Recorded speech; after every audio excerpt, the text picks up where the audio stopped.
Sa kabila ng mga pagsusumikap ng iba't ibang bansa at organisasyon upang labanan ang kahirapan, may ilang mga bansa pa rin na patuloy na nahaharap sa matinding hamon. Sa video ito ay tatalakayin natin ang 10 bansa na may pinakamataas na antas ng kahirapan sa buong mundo. Mula sa mga hamon sa ekonomiya, kakulangan sa edukasyon at serbisyong pangkalusugan hanggang sa political instability. Ang bawat isa sa mga bansang ito ay may kanya-kanyang kwento ng pakikibaka. Halina't alamin natin ang mga dahilan sa likod ng kanilang mataas na poverty rate at kung paano ito nakakaapekto sa kanilang mga mamamayan. 10. Mozambique. Ang Mozambique na matatagpuan sa Timog Silangang Aprika ay may poverty rate na 62.9%. Bagaman mayaman sa likas na yaman tulad ng natural gas at mineral, ang bansa ay nahaharap sa matinding economic inequality kung saan malaking bahagi ng populasyon ang nabubuhay sa ilalim ng poverty line. Marami ang walang akses sa edukasyon na naglilimita sa kanilang oportunidad na magkaroon ng mas magandang trabaho. Bukod dito, ang bansa ay madaling tamaan ng mga natural na kalamidad tulad ng bagyo at pagbaha na sumisira sa agrikultura at kabuhayan ng mga tao. Mataas din ang insidente ng mga nakakahawang sakit tulad ng malaria at HIV or AIDS na nagpapahirap sa sistema ng kalusugan ng bansa. 9. Guinea-Bissau. Ang Guinea-Bissau ay may poverty rate na 69.3%. Bilang isa sa pinakamaliit na bansa sa kanlurang Aprika, ang ekonomiya nito ay pangunahing nakasalalay sa agrikultura at pangingisda. Gayunpaman, ang kakulangan sa modernong teknolohiya at infrastruktura ay naglilimita sa produktibidad ng mga sectors na ito. Ang political instability na may kasaysayan ng mga kudeta at kaguluhan ay nagdudulot ng kawalan ng tiwala mula sa mga potensyal na mamumuhunan at donors. Dahil dito ay limitado ang mga oportunidad sa trabaho at maraming mamamayan ang umaasa sa informal sectors para sa kanilang kabuhayan. Ang sistema ng edukasyon at kalusugan ay mahina rin na nagre-resulta sa mababang literacy rate at mataas na insidente ng mga sakit na maaring iwasan. Ang kakulangan sa malinis na tubig at sanitasyon ay nagdudulot din ng mga isyu sa kalusugan ng publiko.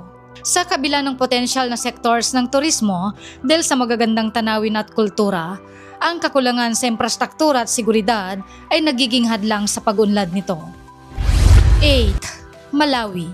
Ang Malawi ay isang maliit ngunit mataong bansa sa Timog Silangang Aprika ay may poverty rate na 70.3%. Umaasa sa agrikultura, particular sa pagtatanim ng mais at tabako.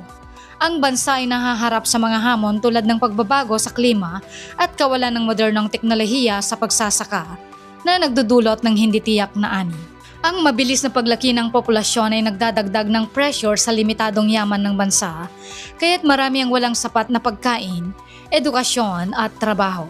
Mataas ang maternal at child mortality rates at maraming bata ang dumaranas ng malnutrisyon.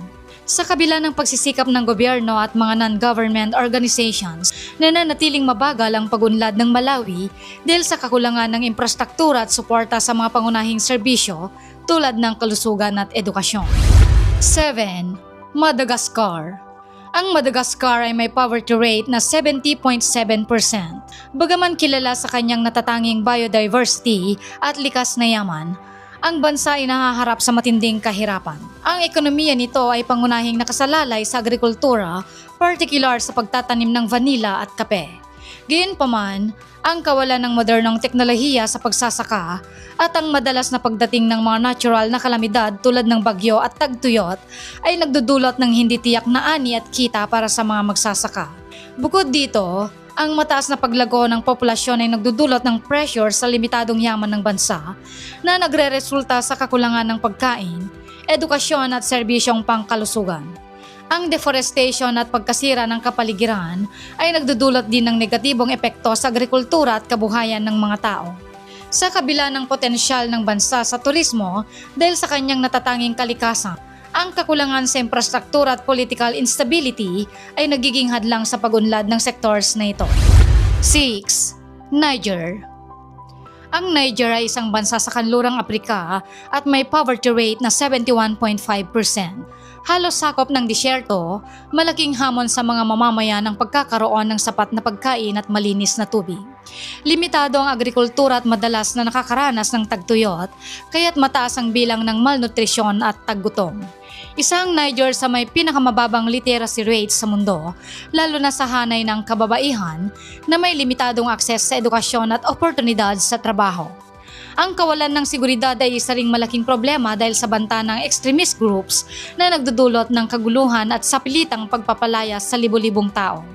Dahil dito ay maraming Nigerians ang umaasa lamang sa humanitarian aid upang mabuhay, habang patuloy namang nahihirapan ang bansa na itaas ang antas ng kanilang ekonomiya. 5. Democratic Republic of the Congo or DRC. Ang Democratic Republic of the Congo ay may poverty rate na 72%. Bagaman isa sa pinakamalaking bansa sa Afrika at mayaman sa natural resources tulad ng ginto, diamante at cobalt, nananatili itong isa sa pinakamahihirap na bansa dahil sa matagal ng kaguluhan at digmaan. Maraming armadong grupo ang patuloy na lumalaban sa gobyerno dahilan upang maraming mamamayan ang mapilitang lumikas at mawalan ng hanap buhay.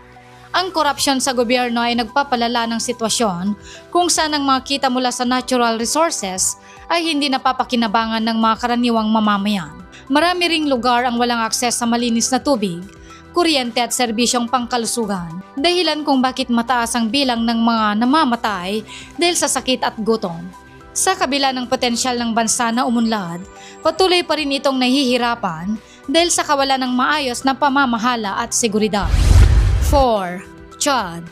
Ang Chad ay isang landlocked na bansa sa Central Africa at may poverty rate na 72.5%. Sa kabila ng pagkakaroon ng langis, hindi pa rin ito sapat upang maiangat ang ekonomiya ng bansa. Isa sa mga pangunahing problema ay ang kawalan ng infrastruktura, kulang ang mga kalsada, kuryente at iba pang mahalagang pasilidad na maring makatulong sa ekonomiya.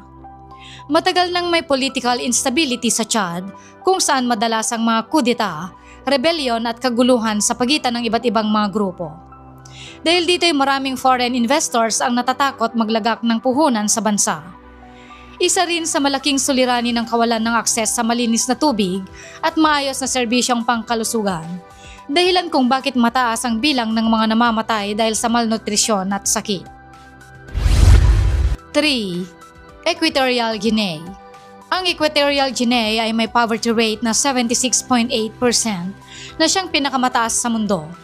Bagaman ang bansa ay mayaman sa langis at may isa sa pinakamataas na GDP per capita sa Afrika, ang yaman na ito ay hindi napapakinabangan ng karamihan ng populasyon nito. Ang malaking bahagi ng kita mula sa langis ay napupunta sa ilang tao lamang, habang ang karamihan ay nabubuhay sa kahirapan. Ang kakulangan sa transparency at mataas na antas ng korupsyon ay nagdudulot ng hindi pantay na distribusyon ng yaman. Maraming mamamayan ang walang akses sa pangunahing serbisyo tulad ng edukasyon, kalusugan at malinis na tubig. Ang agrikultura na maaring maging alternatibong pinagkukunan ng kabuhayan ay hindi nabibigyan ng sapat na suporta at atensyon. Dahil dito ay mataas ang antas ng malnutrisyon at iba pang isyu sa kalusugan. Ang limitadong kalayaan sa politika at paglabag sa karapatang pantao ay nagdudulot din ng kawalan ng oportunidad para sa mga mamamayan na makilahok sa pagunlad ng bansa. 2. Central African Republic. Ang Central African Republic ay may poverty rate na 79%.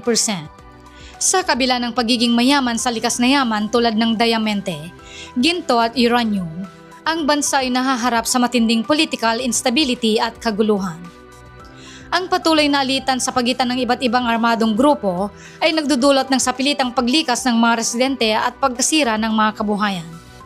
Dahil dito ay maraming mamamayan ang walang akses sa pangunahing serbisyo tulad ng edukasyon at kalusugan. Ang agrikultura na pangunahing pinagkukunan ng kabuhayan ay naapektuhan din ng kaguluhan na nagre-resulta sa kakulangan ng pagkain at mataas na antas ng malnutrisyon. Ang limitadong infrastruktura at kawalan ng maayos na pamamahala ay nagpapalala sa sitwasyon na nagiging hadlang sa pag-unlad ng ekonomiya ng bansa. 1. South Sudan. Ang South Sudan ay isa sa pinakabatang bansa sa mundo matapos humiwalay sa Sudan noong 2011, ay may poverty rate na 82.3%. Mula noon, hindi pa rin nito nararanasan ng tunay na kapayapaan at pag-unlad. Patuloy ang digmaan sa pagitan ng iba't ibang ethnic at political groups na nagdudulot ng matinding humanitarian crisis. Maraming mamamayan ang walang tirahan, walang akses sa pagkain at patuloy na umaasa sa tulong mula sa ibang mga bansa. Umaasa lamang ang ekonomiya sa langis, ngunit dahil sa political instability, hindi rin ito sapat upang maiangat ang bansa. Ang sistema ng edukasyon ay mahina rin at maraming bata ang hindi nakakapasok sa paaralan. Dahil dito, ang South Sudan ay isa sa mga bansang may pinakamababang Human Development Index sa buong mundo. At yan ang mga bansang may pinakamataas na antas ng kahirapan sa buong mundo. Bagamat ang bawat isa sa kanila ay may kanya-kanyang pagsubok, ang pag-unawa sa kanilang sitwasyon ay isang hakbang tungo sa mas malawak na pagtulong. Sana ay naliwanagan kayo sa mga hamon ng kanilang kinakaharap at kung paano ito nakakaapekto sa kanilang mga buhay. Kung nagustuhan niyo ang video ito ay huwag kalimutang mag-subscribe at mag-iwan na rin ng comments sa ibaba. Maraming salamat sa panonood, kaibigan.